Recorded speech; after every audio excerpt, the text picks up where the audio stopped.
시작해 보겠습니다. 예. 안녕하세요. C급 리포트 진행자 벤자민입니다. 안녕하세요. 백선민입니다. 네, 안녕하세요. 요즘 동작을 지역이 이수진 후보 신드롬으로 굉장히 뜨겁잖아요. 근데 같은 동네인 동작갑 그쪽 선거구에서도 대단한 후보가 한 분 계시죠? 예, 4년 전에 문재인 당시 이제 민주당 당대표가 영입한 인재 김병기 의원이 있습니다. 예, 문재인 대통령이 이제 삼고 초려 끝에 이제 모신 분으로 알고 있는데 그때 여러 가지 이제 망설임 끝에 지금 이수진 후보도 이제 많이 망설였지만은 하여튼 뭐 정치를 안 하시던 분이 정치를 하게 되면 좀 많이 망설이게 되죠, 그게. 그렇죠. 들어오셨는데 하여튼 오셔가지고 혹시나 있을지 모르는 대선 과정에서 그 국정원의 대선 개입 이런 거를 갖다 그분이 있음으로써 감히 엄두를 못 내는 다 눈에 꿰고 있으니까 누가 움직이는지 그런 이제 그 전까지만 해도 국정원이 그냥 당연하죠. 그거는 이제 의뢰이 그 사람들이 선거 때만 되면 대선이 아니라 모든 선거에 개입을 하다 보니까는. 그렇죠. 근데 이제 대통령 선거 때 문재인 대통령에 대한 어떤 그런 음모 그 전에도 이제 뭐 박근혜 때 다 알지 않습니까? 댓글 작업도 있었고 하니까는 그런 걸 갖다 사전에 딱 차단할 수 있는 그 효과가. 국정원이 당시에 아마 비상이 걸렸을 거예요. 여기 오는 순간에. 하고 또 대통령에 대한 그 빨갱이 또 뭐 종북좌파 이런 이념적 공격에 대한 그 경호용 역할을 한 거죠. 국정원 출신이 거기 딱 붙어 있으니까 감히 빨갱이 뭐 이런 거 친북 종북좌파 이런 말을 갖다 이제 못 하는 거죠. 그 말이 그때 당시에 쏙 들어갔었죠. 예, 그렇죠. 그렇게 많이 시선이 되고 없었던 거죠. 그런 역할을 했었습니다.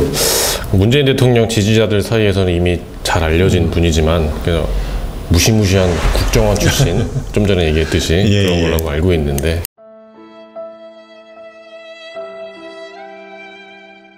예, 김병기 의원은 1961년 이제 경남 사천에서 태어났습니다. 이제 그 이후로 성장은 이제 쭉 이제 서울에 사셨던 모양인데 예, 서울에 이제 중동고등학교를 졸업하고 경희대학교 그래서 이제 국민윤리학과를 갖다 수료했습니다. 예, 1987년도에 국가안전기획부 이걸 이제 입사라고 해야 되나 잘 모르겠는데 임용이 돼서 이제 근무를 하게 됩니다.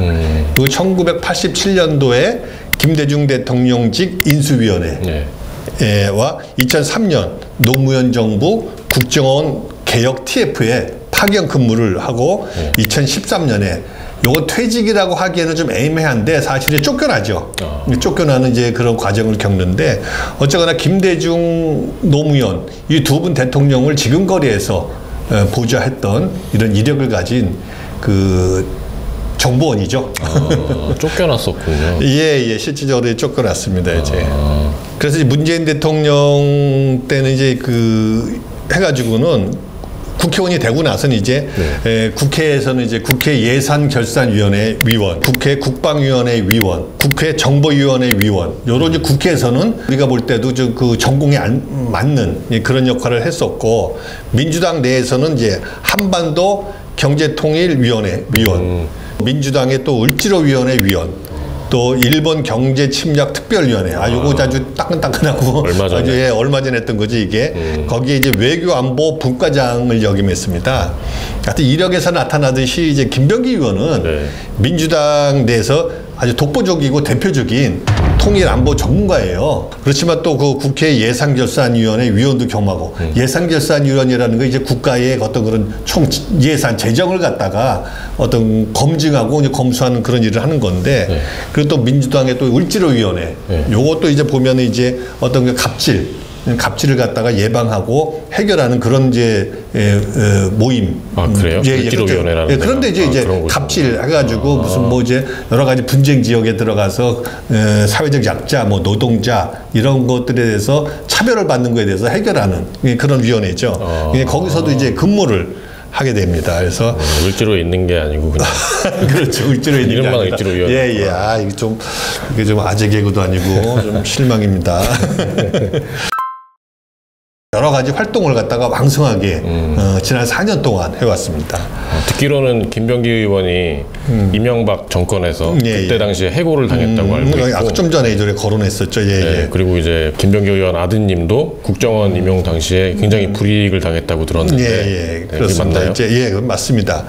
그 노무현 대통령 당시에 우리 아까도 얘기했지만 2003년도에 국정원 개혁 TF를 갖다가 이제 와서 파견 근무하면서 전반적으로 국정원 개혁에 대해서 이제 어떤 틀을 만들었고 그리고 또 인사처장을 이제 지냈어요. 노무현 대통령 때 이제 인사처장을 지내다 보니까 이명박이가 집권하고 나서 국정원 내 대표적인 친노 세력으로 이제 규정을 하는 거죠. 낙인을 찍어버렸죠. 저건 이제 친노다. 그러니까 둘 수가 없다. 그래가지고 이제 2009년도에 잘라버립니다. 특별한 이유 없이. 그래도 되는 거예요? 이제 그렇게 하는 거지, 이 사람들은. 그 당시에 이제 KBS 사장도 자르고 자기네들 마음에 안 드는 사람들은 그냥 무조건 다 잘라버리는 거예요. 여러분 이거 다 거짓말하는 걸 아시죠? 그래가지고 김병기 의원이 이제 이분도 이제 강단이 있죠. 그걸 수용하지 못합니다. 그래서 이제 국정원을 상대로 해가지고 해임 무효 소송을 해요. 해임 무효 소송을 해서 2014년도에 승소를 합니다. 승소를 했는데 이제 복직은 못하죠. 이겼는데 이겼는데도 불구하고 거기 들어갈 자리도 없고 옛날에 이제 우리 KBS 정현주 사장님도 그런 거 아닙니까? 부당 해고를 당해서 승소했지만은 복직은 못하는 이건 좀 문제 있는 것 같아요. 그래서 이제 복직은 못하고 이제 그만두게 되는 거죠. 이제 그래서 사실 이제 자기가 명예롭게 은퇴를 하게 되지만은 실질적으로 쫓겨나는 이런 상황이 있는 거죠. 그래서 그 일 이후로 국정원 내 이제 수구보수, 그러니까 이명박 박근혜 세력들이죠, 이제. 이런 사람들한테 이제 김병기 의원은 배신자, 좌빨 세력들을 갖다가 같이 동조한 세력으로 이제 낙인을 찍히게 됐는데, 당시에 이제 또 김병기 의원 우리 아드님이 또 이제 국정원에 근무하고 싶어 합니다. 그래서 지원을 하는데 납득할 수 없는 이유로다가 계속 이제 낙방을 시키는 거예요. 뭐 필기 시험에 부족했다. 신원조회를 해보니까는 좀 안 좋다. 아니 아버지가 국정원 인사처장인데 그런 사람이 신원조회에서 걸려서 탈락한다는 건 말이 안 되는 거 아닙니까? 딴 사람도 아니고. 그래서 이런저런 이유로다가 낙방을 시키는 거예요. 그러니까 이제 김병기 의원도 나중에 좀 화가 났죠. 화가 나가지고 자기 아들에 대한 얘기를 한 게 아니라 전반적으로 국정원 내 인사 시스템에 대해서 문제 제기를 하게 되는 거죠. 이 아들이 2016년도 그리고 2016년도면은 이제 10월에 이제 네 번째 사수 만에 이제 국정원에 이제 입사를 하게 됩니다. 근데 이 일을 놓고서 사람들은 이제 김병기 의원이 영향력을 행사했다. 김병기 의원이 영향력을 했다. 이때까지는 야당입니다. 집권 뭐 나경원처럼 집권 여당에서 이렇게 뭐 이렇게 권력 행사한 게 아니에요. 야당이었고 또 김병기의 갑질이다. 이렇게 또 뭐 비판하는 사람도 있었는데 이건 뭐 그쪽에서 정치 보복을 했던 거지. 그렇죠. 뭐 정치 보복을 하는 것 갖다가 이거를 갖다가 항의를 했던 거죠. 그렇죠. 뭐 원칙대로 해달라. 무슨 영향력을 행사했다고. 그러니까 그쪽에서는 이제 그 당시에 이제 그 한번 정보위원회 간사를 하고 막 그랬던 모양이에요. 정보위원회 아까도 말씀드렸듯이 민주당 내에 정보를 갖다 할 수 있는 전임자가 이분밖에 없었다 보니까 간사를 했는데, 그러니까 야당 간사의 힘을 써서 압력을 행사했다 이런 건데, 야당 간사가 이 정도 힘을 썼으면 나경원은 얼마나 섰겠습니까? 그렇잖아요.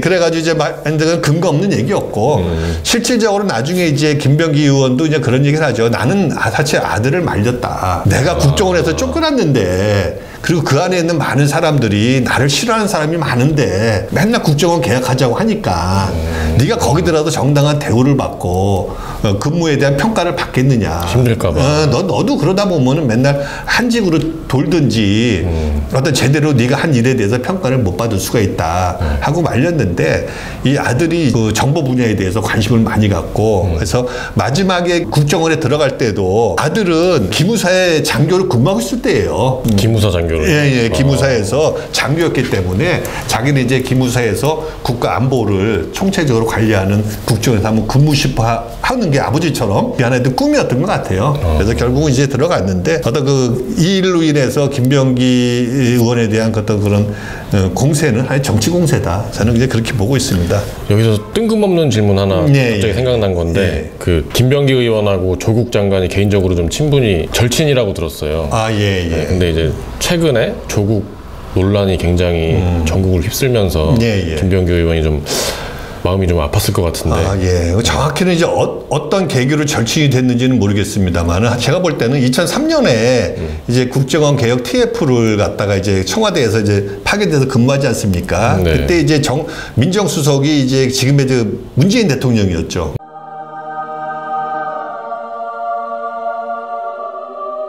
이 두 사람이 제일 관심 있는 것들이 그 당시에 국정원 개혁을 계기로 해서 권력기관의 개혁이었어요. 권력기관의 개혁은 누구냐? 조국의 핵심 항상 권력 구조의 개편을 갖다가 개혁을 갖다 요구했던 분인데 아마 그런 기회로 그런 계기가 돼서 서로 만나지 않았나 됐고 그 당시에 보면 조국 장관이 청와대는 아닙니다만은 여러 이제 경찰이라든가 검찰이라든가 이런 데 가서 여러 가지 자문 역할을 많이 했어요. 정부기관에 들어가서 그래서 개혁에 대한 특별위원회라든가 뭐 하여튼 이런 부서에서 일을 했기 때문에 충분히 소통을 쌓을 수가 있었다고 보고 있고 김병기 의원이 이제 여당이죠. 여당의 이제 의원이 돼가지고 한계가 있었을 겁니다. 그리고 또 대통령이 임명한 검찰총장을 갖다가 여당 국회의원이 또 공격하는 것도 조금 모양새가 좀 안 좋고 당시 민주당 의원들도 나름 고충이 있는 거죠. 대통령이 인사권을 행사하는 사람 아닙니까? 그쵸. 그렇기 때문에 선뜻 나서지도 못했던 거고 당시에 이제 촛불이 서초동 촛불하고 또 광화문에 그 태극기 촛불하고 막 나뉘어가지고 여기가 니들 200만이야? 그럼 우리 300만 찍을게.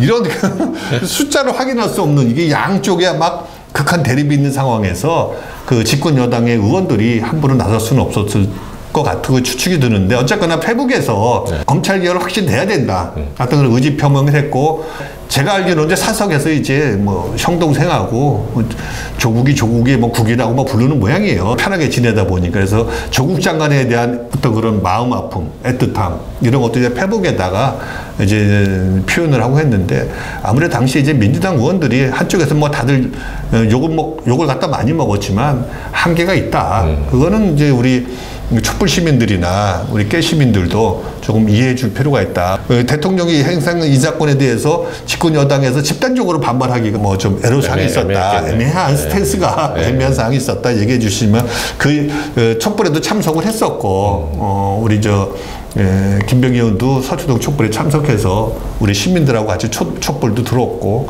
페북에다 자기의 심정을 갖다가 안타까움도 토로했고 제가 알기로는 뭐 그 이후로도 통화도 하고 조국 장관하고 뭐 그랬던 걸로 뭐 전에는 들었습니다. 제가 통화하는 걸 보지는 못했는데 그런 상황이 있죠. 마음이 아팠을 겁니다 아마. 그랬을 것 같아요. 김병기 의원이 경희대를 졸업을 했는데 문재인 대통령도 경희대학교 출신이잖아요. 후배가 되겠네요. 그렇습니다. 이제 어떤 둘이 전공은 다르지만 경희대학교 한부 두 분 다 동문들이죠. 동문들이고 또 고민정 광진을의 고민정 그분도 이제 경희대 출신입니다. 그래서 일단 그것 때문에 특혜나 특전이 있거나 그랬다고 보이지는 않습니다. 참고로 저도 이제 경희대를 이제 졸업했습니다. 일단 한 번도 연락으로 오거나 누가 요즘 어떻게 지내냐 걱정하는 사람은 아무도 없습니다. 김병기 의원하고 문재인 대통령이 오랜 인연이 있었던 것 같아요. 노무현 대통령 당시에 같이 청와대에서 근무했던 사이고. 그렇습니다. 그래서 한 2003년도 계속 나오는 얘기입니다만은 이제 국정원 개혁 TF에 참여를 해가지고 근무를 하고 문재인 대통령은 당시 이제 민정수석이었고 당시 이제 민정수석이 개혁을 갖다가 계속 추진하고 4대 입법과제 이런 것들 를 갖다가 또 공직기강들 이런 거 갖다 다스릴 때가 굉장히 역할을 많이 할 때죠.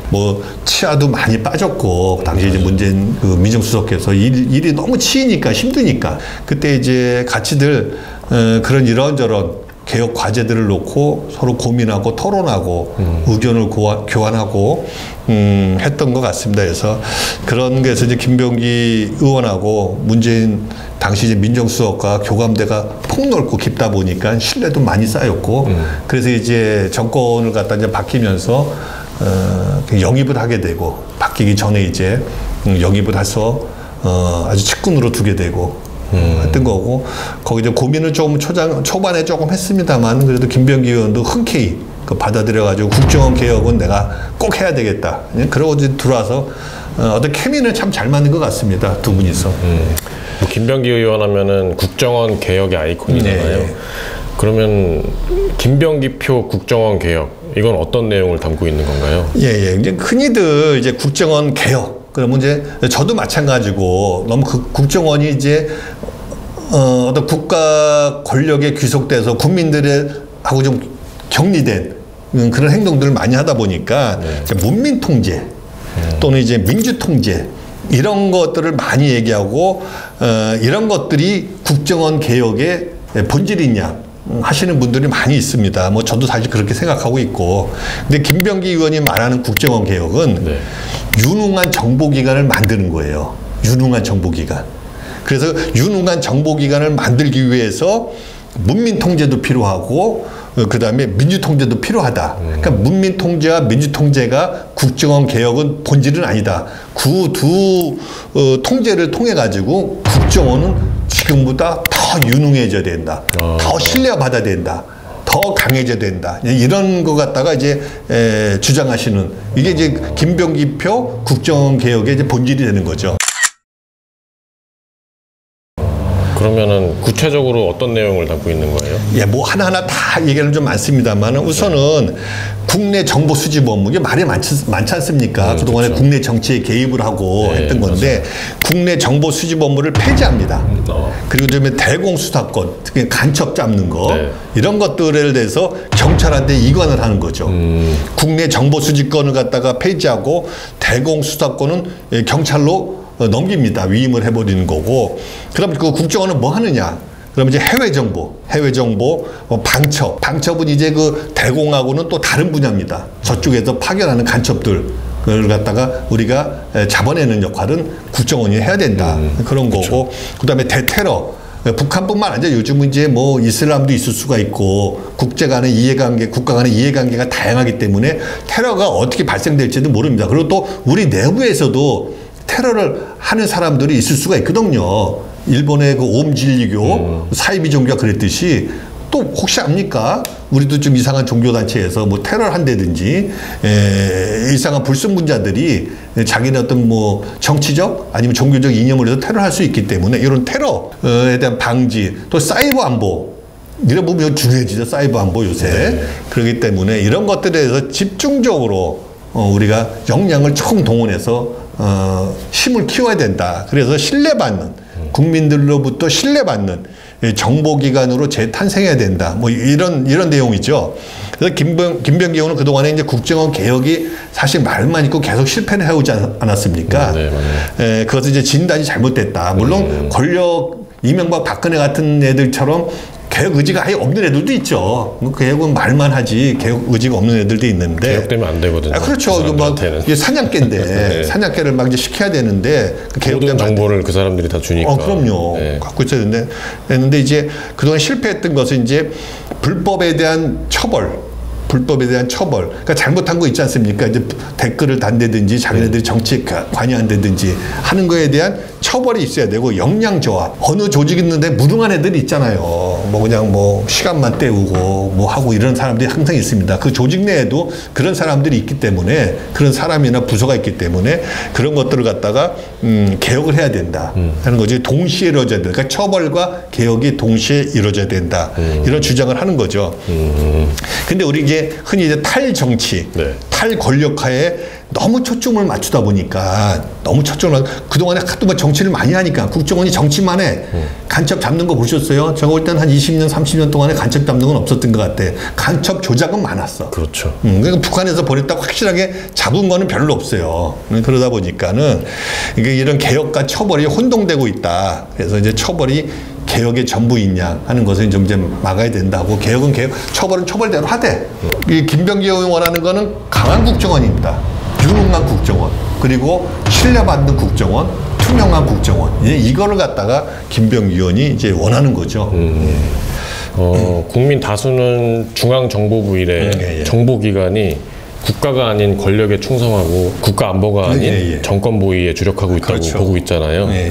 지난 정보기관의 역사와 행태가 그랬기 때문인데 국민에게 신뢰받고 사랑받는 정보기관 국정원이 그렇게 좀 거듭났으면 좋겠습니다. 예, 그렇죠. 그래서 아주 수많은 간첩을 조작해내고 국정원이 그동안에 또 민주화나 노동운동의 현장에서 정보기관이 보여주었던 그동안에 반헌법적, 반인권적, 반민주적 이런 행태들이 완전히 근절되길 바라기 때문에 그래서 우리가 이제 김병기 의원의 거는 기대가 남다른 것이죠. 좀 큰 것이죠. 좀 잘 해주길 바라는 그런 게 있는 겁니다. 차라리 김병기 의원이 국정원장을 맡으면 어떨까요? 그 국정원 내부 사항, 내부에 있는 사정도 잘 알고 그 개혁에 좀 적임자라고 보이는데 정치를 하다 보니까 국민적 열망도 알고 있는 건데 김병기 의원은 이제 개혁의 성공 조건으로 이제 의지와 능력을 항상 얘기를 해요. 그런데 외부에서 오는 사람들은 의지는 있지. 잘못됐다. 내가 고치겠다 하는 의지는 있고, 그 내부에서 승진해서 발탁을 해서 네가 앞으로 개혁을 책임져라 하는데 이 사람들은 내부를 다 알아. 그렇기 때문에 능력은 있어. 능력은 있지만 자기가 몸담았던 데기 때문에 차마 손을 못 대는 거죠. 자기가 근무했던 수십 년씩 길게는 근무했던 사람들이 자기 동료들 그 의리 아닙니까?